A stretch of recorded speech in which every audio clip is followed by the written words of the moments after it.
Welcome back. So, Turn of the Tide Season 3 review, from addictive to disappointing. Sometimes a show starts off strong, build hypes, and then slowly loses everything that made it special. Unfortunately, Turn of the Tide Season 3 feels exactly that kind of downfall. Now, let's be clear, Season 1 worked because it was grounded, it had tension, realism, and sense that everything actually mattered. Even Season 2, while weaker, still had something going for it. But Season 3, it feels flat. The biggest issue here is the characters. At this point, they don't feel like real people anymore, they feel like placeholder. Eduardo, who should be the emotional core of the story, spends most of the season just running away. He never truly feels like the main character, and that's a problem because when your lead doesn't feel important, the entire story starts to collapse. Then there's Detective Phrase. Her storyline finally gets closure, but it comes so late that it barely has any emotional impact. Instead of building her arc throughout the season, the show keeps her stuck in repetitive emotional beats. You expect growth, you get stagnation. The same goes for Sylvia and Raphael. The relationship is clearly meant to feel stronger this season, but it ends up feeling exactly the same as before.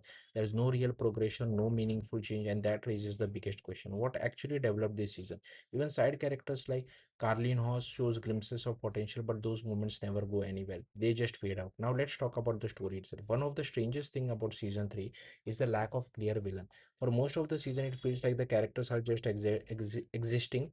There's no strong central conflict driving the narrative forward, and without stakes, a crime thriller simply doesn't work. By the time a threat finally appears, it feels rushed and disconnected, like it was added just to give the season an ending. Visually, the show still has some decent moments, but even that starts to feel generic. Instead of using its setting to create a unique atmosphere, it ends up looking like another European crime drama. Nothing stands out, nothing feel memorable. There are even small details like random use of vintage camera that feel more like forced stylistic choice rather than meaningful addition. It almost as if the show is trying to remind you it's set in the past without fully committing to it. And there's the writing. At times, it leans heavily into cliches, adding unnecessary violence or forced edgy moments just to keep viewers engaged. But instead of making the story more intense, it just makes it feel tired. Like you have seen it all before. Honestly, this is a show that probably should have ended after its first season because what started as compelling grounded story has now turned into something that feels stretched, unfocused, and ultimately unnecessary.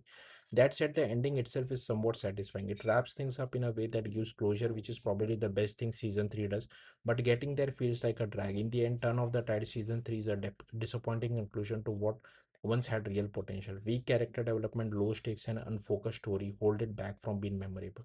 It's not terrible, but it's definitely forgettable. And for a final season, that's the biggest letdown of all. Thank you for watching. Bye.